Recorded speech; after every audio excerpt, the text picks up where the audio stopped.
अगं ईश्वरी, तू माझ्या शेजारी उभा राहत जाऊ नकोस. तू मला शोभत नाहीस. तुझ्या शरीराकडे बघ एकदा. आपली जोडी इतरांपेक्षा वेगळी दिसत आहे. लोक आपल्याकडे बघून हसत आहेत. सारखं सारखं मला सांगायला लावू नकोस.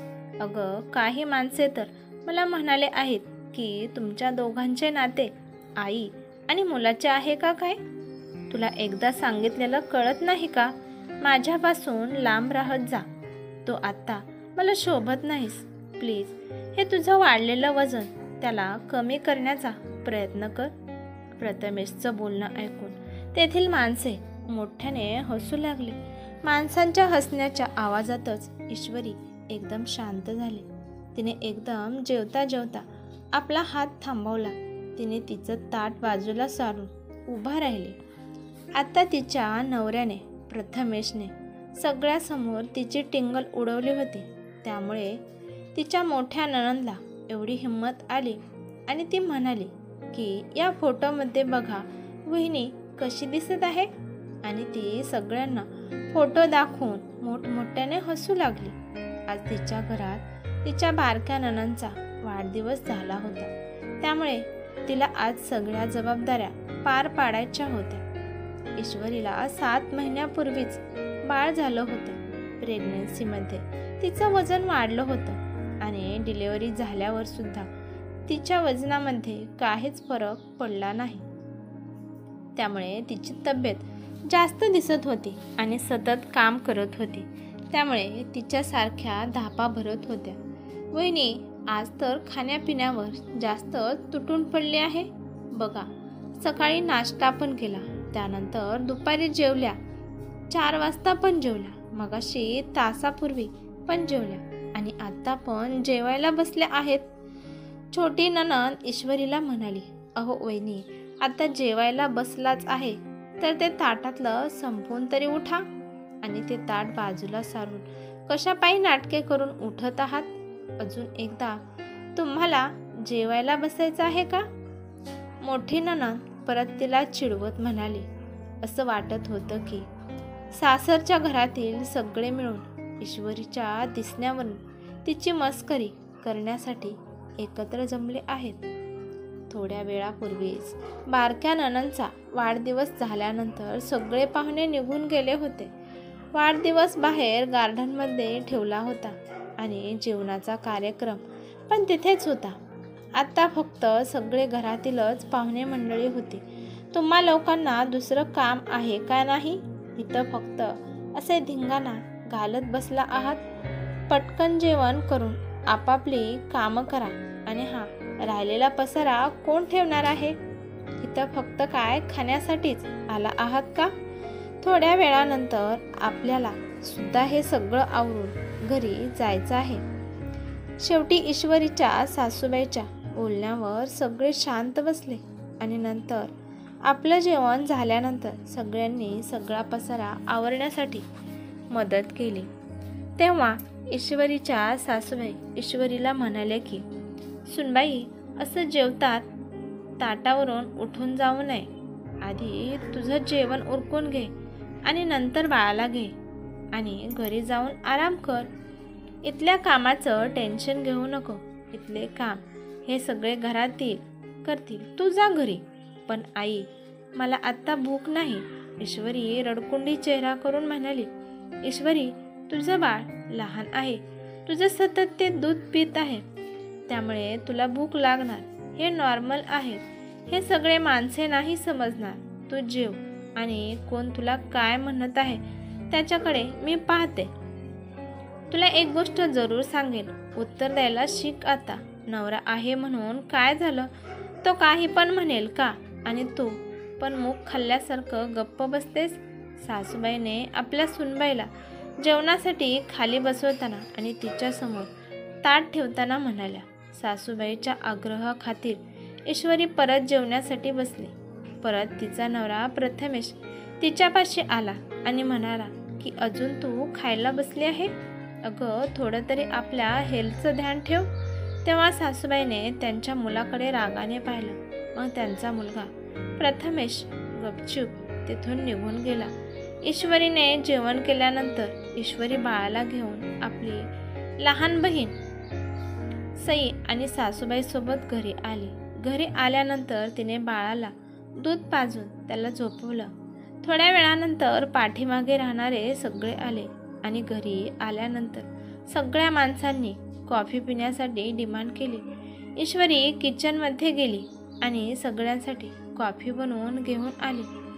एक एक करून तिने सगळ्यांना कॉफी दिली आणि शेवटी प्रथमेश कॉफी देण्याचा राहिला होता आणि ईश्वरीचा पाय मॅटमध्ये अडकला आणि ती पडायला लागली होती, परंतु ती पडली नाही. तिच्या हातातला कॉफीचा कप मात्र खाली पडला. ती अशी धडपडली म्हणून सगळी तिच्याकडे बघून हसू लागले. प्रथमेश तिला सावरायचं सोडून तिलाच ओरडायला लागला की, अगं, तुला कोणतंच नीट काम करता येत नाही का? सांडली ना कॉफी, खाऊन खाऊन नुसती सुटली आहेस. तुला तुझं शरीरसुद्धा सांभाळता येत नाही. तुझं शरीर तुला सांभाळता येत नाही म्हटल्यावर तू काय घर सांभाळणार आहेस ग? अहो, अचानक मी धडपडली. मी तुमच्यासाठी दुसरी कॉफी बनवून आणते.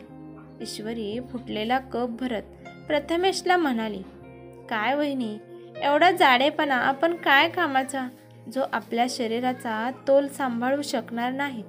जरा तरी फिट राहण्याचा प्रयत्न करा. मोठी नणंद ईश्वरीला म्हणाली, खूप झालं मेघा, ती तुझी वहिनी आहे, जरा तरी बोलण्याचं भान ठेव. तुला सांगणं म्हणजे दगडावर डोकं फोडण्यासारखं आहे.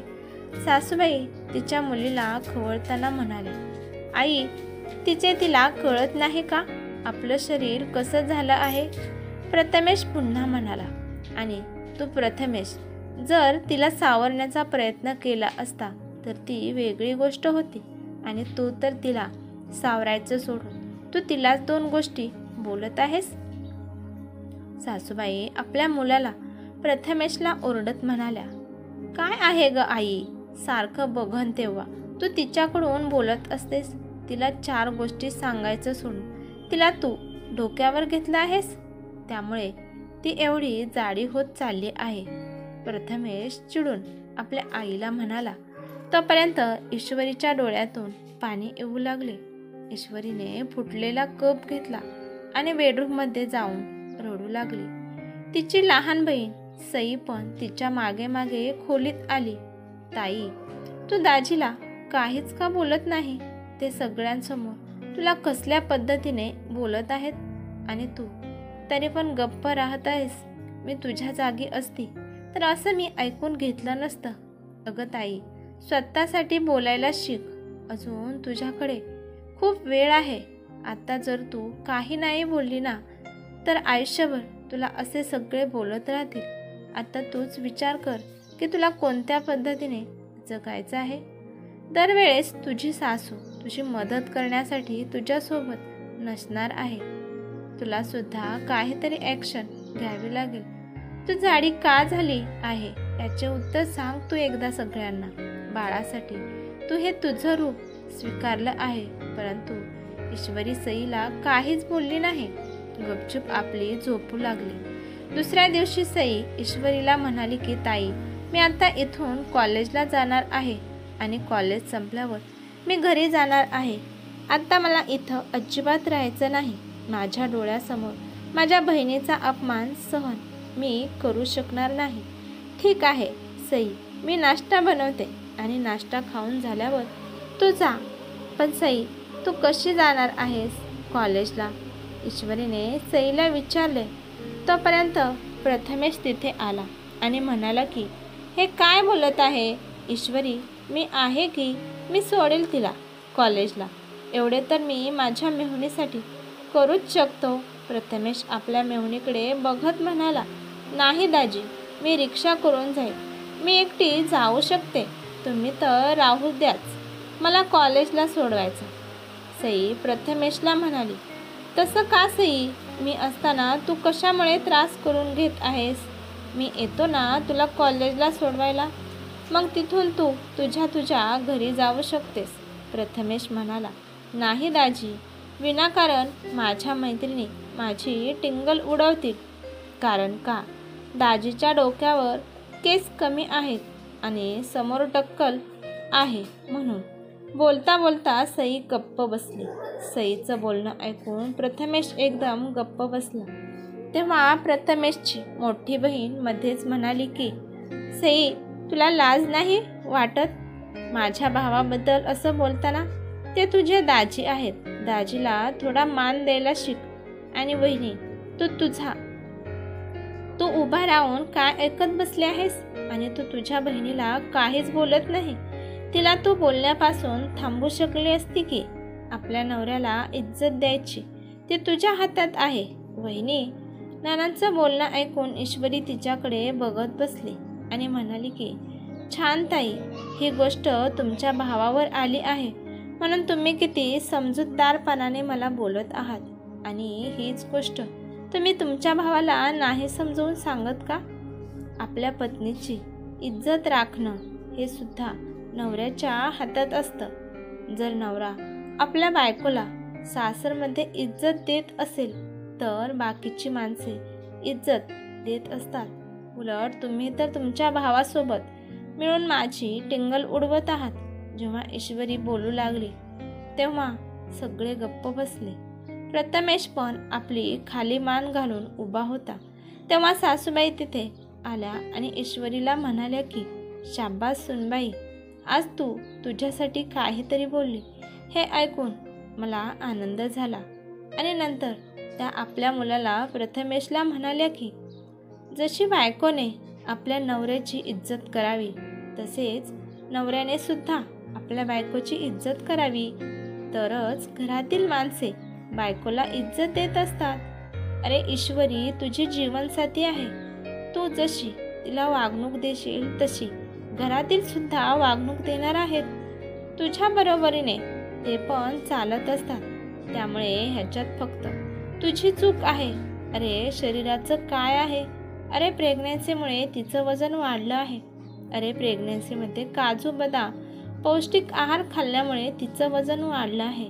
आणि तिने तिचं वजन वाढवून सुद्धा तिने तुला बाबा बनायचं सुख दिलं आहे. तिने स्वतःचं आपलं सौंदर्य बाजूला ठेवून ती आपल्या लेकरासाठी सगळं सहन करत आहे. आणि तू साधं तिचं जाड शरीरसुद्धा सहन करू शकत नाही. अरे तिने किती वेदना सहन करून एका जीवाला जन्म दिला आहे. अरे काही क्षणांची शरीराची पद्धत वेगळी असते रे. एखाद्याचं वजन कमी होतं, एखाद्याचं कमी होत नाही. मूल झाल्यावर बायांचं शरीर बिघडून जाते. आपण त्यांची कदर केली पाहिजे. अरे ती जेवण सारखं करते ते तिचं ती फक्त तिच्यासाठी करत नाही, ती तिच्या बाळासाठी जेवण करत आहे. तिने जेवण नाही केलं तर बाळाला दूध कुठून देणार आहे? ती त्यामुळे ती मनात नसताना सुद्धा जेवण करत आहे. तिचं डाएट बाजूला ठेवून आईला सगळ्यात महत्त्वाचं आपलं बाळ वाटतं. त्यामुळे ती बाळासाठी काही पण करू शकते. आणि तुम्ही तिला तिच्या खाण्यावरून सुद्धा किती बोलत होता. अरे तू तुझ्या बायकोची टिंगल उडवत होता म्हणून तुझं बघून तुझ्या बहिणीसुद्धा तशाच बोलत होत्या. तू जर असा बोलत नसता तर काय हिंमत झाली असती तुझ्या बहिणीची, तुझ्या बायकोची टिंगल उडवण्याची? आईचं बोलणं ऐकून नंतर प्रथमेशचे डोळे उघडले आणि त्याने त्याच्या बायकोची माफी मागितली आणि वचन दिले की यापुढे तुझ्या शरीरावरून कधीच टिंगल उडवणार नाही. कथा आवडल्यास लाईक शेअर करा आणि अशाच नवनवीन कथा ऐकण्यासाठी चॅनलवरती नवीन असाल तर सबस्क्राईब करायला विसरू नका. धन्यवाद.